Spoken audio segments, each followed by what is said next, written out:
Doing nothing to stop evil is evil. It's Pastor Wagner, and this is my weekly video blog.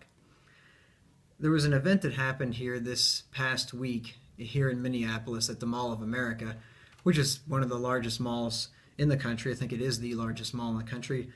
And there was a man there that he had actually been a candidate for the mayoral race here in Minneapolis and had done rather well. But anyway, he was sitting there at a Starbucks and he laid his phone down on the table in front of him, and some kid ran by and swiped it, and he took off after the kid to catch him. And I don't know if this was all planned or what, but anyway, he ran down a hallway, I guess, and two teenage girls jumped him with a club and started beating the man, and his head was all bloodied and everything else. And he was able he fought back, and he was able to hold these girls down and subdue them until the police came, and they're threatening to kill him and everything else. But the most disturbing part about the story is dozens of people stood by and did nothing.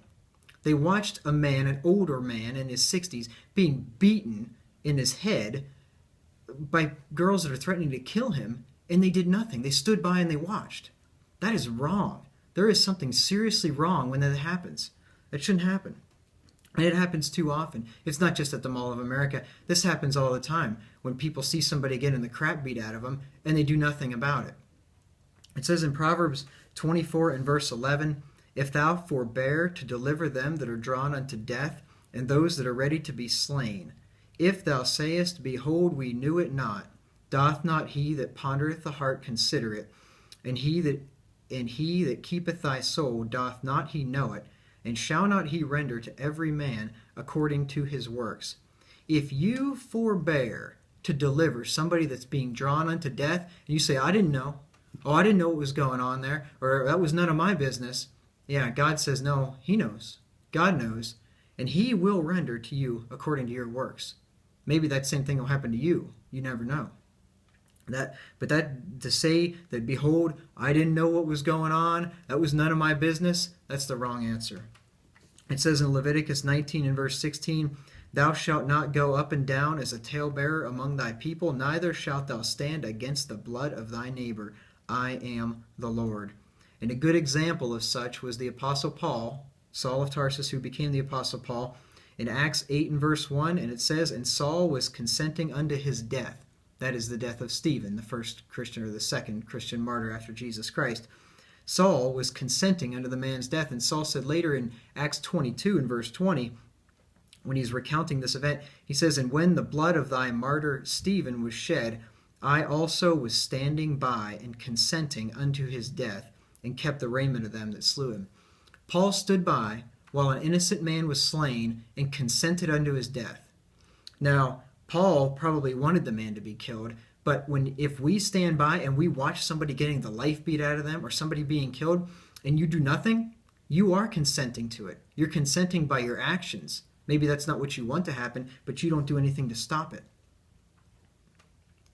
Now, I realize that sometimes the surprise of the event will take us off guard. I don't know what I would have done if I was standing by and seeing that happen to that man at the Mall of America. I know what I should have done. I know what I think I would have done, what I hope I would have done, but I can't be certain. Sometimes when you don't expect to see somebody getting the tar beat out of them at the Mall of America, so you're not ready for that kind of thing. And it happened. I'm sure it happened so fast that a lot of people standing by just didn't know what to do. And I guess that's the point of this video blog, and that's the point that I've been reflecting myself and just sort of preparing myself mentally that if I ever see something like that, I better jump in and help.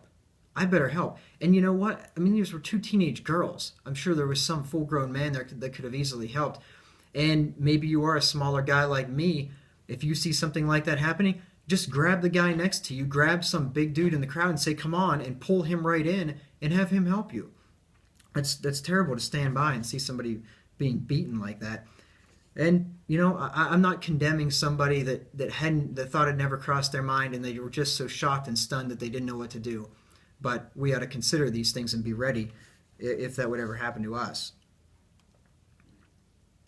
You know, for instance, don't drive by a fresh car accident and do nothing. I mean, if you see somebody wreck their car, or you see a car that has just been freshly wrecked and there's no ambulance, no firefighters, no police in the scene, and you drive by and say, "Oh, I hope that guy's all right," That's the wrong answer. Don't drive by a car accident. Stop. Help the person out. I mean, maybe you don't have medical qualifications, neither do I, but we can do something. Stop, call the police, whatever you can do.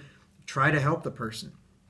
Don't drive by somebody who's broken down on the side of the road when they clearly are in need of help, especially here in Minnesota or another cold climate when it gets down to the negative teens. You drive by somebody that's broken down, their car's not running, and it's negative 15 degrees out. They could die literally within a short amount of time. No time at all if you're not properly clothed, and even if you are out there in the elements, or if it's in the middle of a blazing summer day, where it's really hot, when somebody could be injured in the cold or hot climate. Don't just drive by. Stop. Go back and help the person. Have I done it? Have I driven by when I saw somebody on the side of the road and not stopped? Yes. Yes, I have. But I shouldn't. But I have stopped plenty of times too, and I try to make it a point to do that. If I see somebody that I clearly know needs help, and it's obvious, you have an obligation to stop and help. Be a good Samaritan. You remember the story of the Good Samaritan, I'm sure. The priest and the Levite passed right by this guy that had been beaten up by thieves and left half dead. And here comes a Samaritan, a second-class citizen whom people in Israel didn't even like, and he stopped by and he helped the guy. He inconvenienced himself, he inconvenienced his time and his money, helped the guy, poured wine and oil into his wound, took him to an inn, paid for him to be taken care of there, and he said, if there's anything, if any other costs are incurred, when I come back, I'll pay you for the rest of that too. That man loved his neighbor. And that's what we ought to do too. Remember the golden rule. Jesus said in Luke 6:31, and as ye would that men should do to you, do ye also to them likewise. Let me ask you, if you were that man at the Mall of America and you were having the crap beat out of you and somebody beating you in the head with some billy club and there were dozens of people standing by, would you want somebody to stand by and not help you? Or would you want somebody to jump in and pull some teenage girl off of you so she's not trying to kill you and beating you in the face? Think about it. As you would that men should do to you, do ye likewise unto them. Treat people like you'd want them to treat you. And if we all do that, we'll all have a much better society, and maybe some of these reprobate kids will think twice before they do something like that if they know that there's a whole group of people that are going to jump in and start pummeling them if they're pummeling somebody else. So anyway, thanks for listening. I'll talk to you again next week.